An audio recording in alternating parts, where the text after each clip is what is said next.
Hi sir. Hi Sir Alexi, good day po. We are presenting our study entitled Digitizing Rural Health, a cloud-hosted information system for barangay health centers in the Philippines.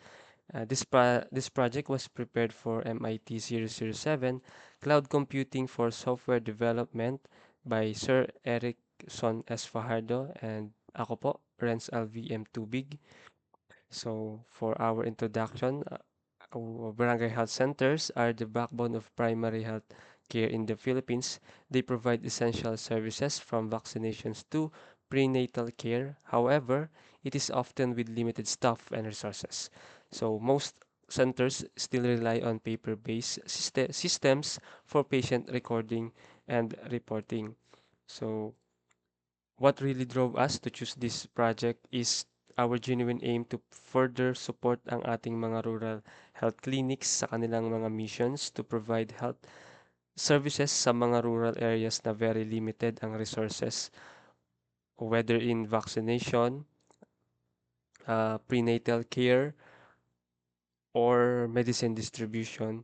So in our own way, by digitizing their transactions, mas mapapadali at mai-improve pa ang pag-provide ng services ng health centers at mas marami pang nangangailangan ang matutulungan. So next is yung abstract namin. Our study addresses the challenges faced by rural barangay health centers na hanggang ngayon ay nakadepende pa rin sa handwritten and paper-based records. This manual system causes delays, missing data, and reporting inefficiencies. We focus only in three barangays of Daet. Ito po ay ang Pamarangon, Magang, and Dugungan. And we use quantitative descriptive research design. Based on our findings, we develop or design a functional hosted prototype that improves accuracy, speed, and reporting efficiencies. So next slide is yung aming first problem, which is manual documentation dependency. Um, for example, 100% of maternal records are handwritten and 87% of vaccination logs are manual.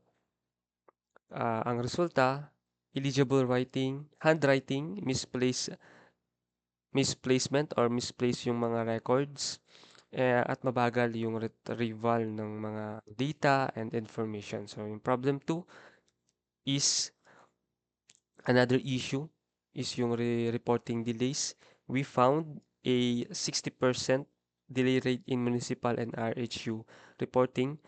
Reports take 1 to 3 days to consolidate at ang ating mga health workers ay gumugugol ng dalawa or higit pang oras araw-araw sa encoding and reporting na data.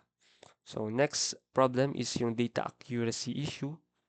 The third problem is this, health workers rated 22.7 2.78 out of 5 errors come from handwriting errors, duplicate entries, and lost records. This affects vaccination, maternal care, medicine inventory, o yung tracking nila. So, next slide is yung ating methodology to address to address these problems. We use a quantitative descriptive design with a proposal through prototype approach. Okay, so proposal through prototype approach po siya. And yung participants po namin is 18 health workers, including na po dyan yung mga barangay health workers, nutrition scholars, and health aides across 3 barangays. Sorry lang, di namin na-update yung data dito. So, yung barangays po namin is Barangay Pamarangon, Magang, and Dugungan. Okay, next slide is yung data gathering. The researchers created a structured survey using Google Forms, um, distributed it via official communication channels, and secured digital informed consent. So, dinistribute po namin siya sa aming official communication channel with secured digital informed consent. Yung mga responses po na yon is automatically nako-consolidate in cloud spreadsheets, eliminating manual encoding records. Sa data analysis, we analyze the data using descriptive statistics, computed frequencies and percentage, as well as a weighted means from Likert scale responses. So we measured reporting delays, accuracy level, and digital readiness. So these results guided the design of our prototype. So mamaya i-explain po o i-run through po tayo ni Sir Eric dun sa ginawa po naming ginawa po naming prototype through the use of Figma. So next slide is ito, technical findings po namin. Our findings confirmed the problems. Ayan, 100% manual maternal records, 87% handwritten vaccination logs, and 60% reporting delays, and an accuracy mean of 2.78 out of 5. Maganda naman is yung readiness po nila is 4 out of 5, showing strong willingness to adapt digital systems. So yung user readiness naman po, health workers showed high readiness. Their willingness to use the system is 4 out of 5. And expected improvement scored 4.06 out of 5. So 78% wanted automated reports and digital patient records. So this confirms readiness for digital transaction. So in our system prototype, based on these findings, we develop a cloud-hosted health information system prototype.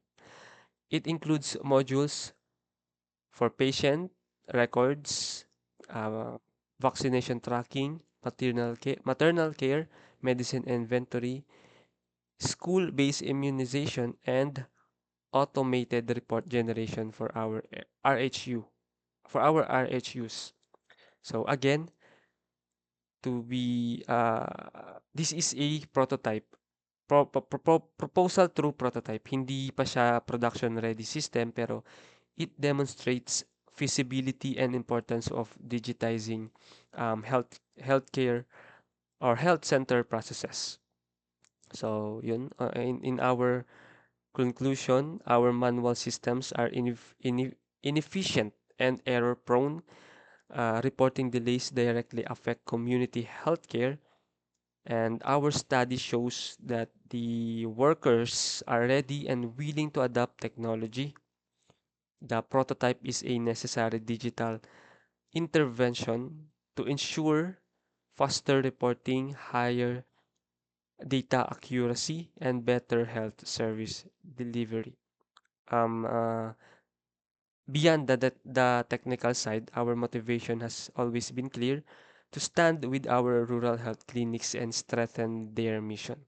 So, yon, by digitizing their processes, we believe we can help them reach more families, more mothers, more children who depend on timely healthcare.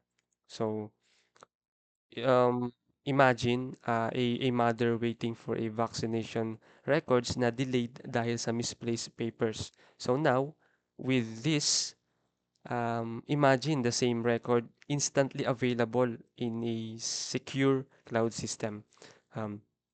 Um, that's the difference our prototype makes. It's not just about technology.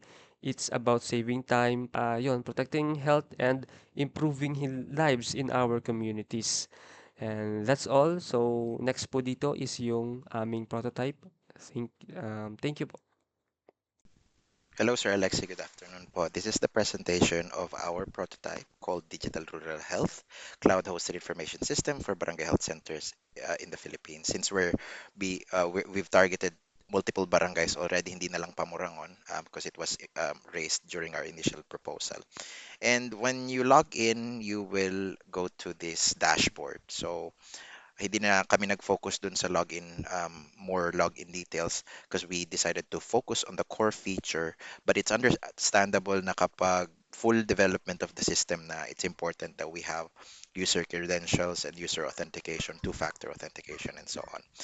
Pero ito yung dashboard. So we consider it is already an intelligent dashboard. So all of the data and the transactions done on the system will be summarized in this dashboard. So it's easy to export then because that's also one of the challenges of the health clinics, yung reporting, very traditional.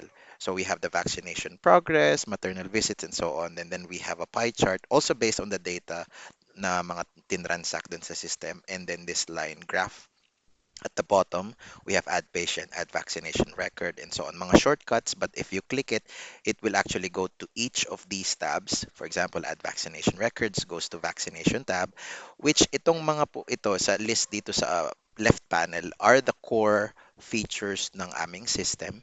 And we understand that there are a lot more activities and services ang pinaprovide ni health clinic, but based on all of those respondents that we targeted yung health clinics, specifically Dugongan, Pamurangon, and Magang.